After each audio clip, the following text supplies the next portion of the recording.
păcică. Nu pe la părere. Dar care vrei? Da, dar mai am luat numele. Ia uite, dau la cutie, ia.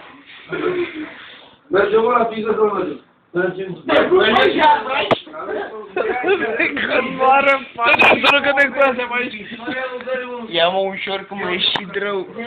Păi sunt 2, 3, 4, 5, 6, 7 și cu Mihai 8.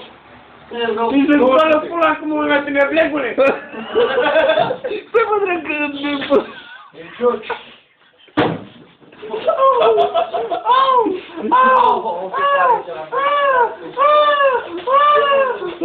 Cu ce-i, mă? Becul de la Budei. De mâncare, mă auzi? Opa, dar cu familia.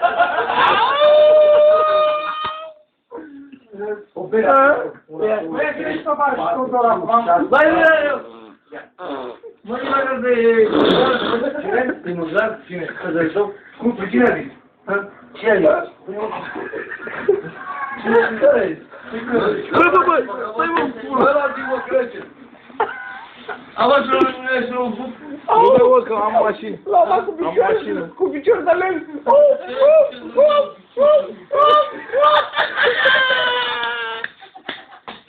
Hai mă, dică, să aude. Ia uite, de la șolarul. Opa!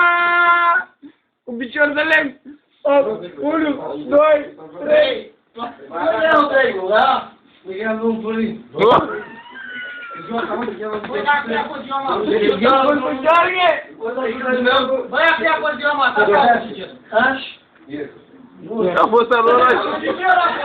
Mă, vânzeau că ce la pute. Să știu, mă, să știu. Păi nu mă zic. Ală, sunt aici. Ce dracu ai făcut acolo? Să nu știe că mi-ai la bis. Nu am colegă, nu de Hai, să arătă să dormi pe ea. Hai, să vezi ce s-a a doar pe la picioare.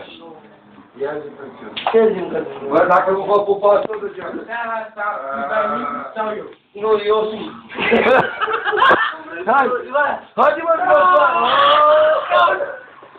Nu pune.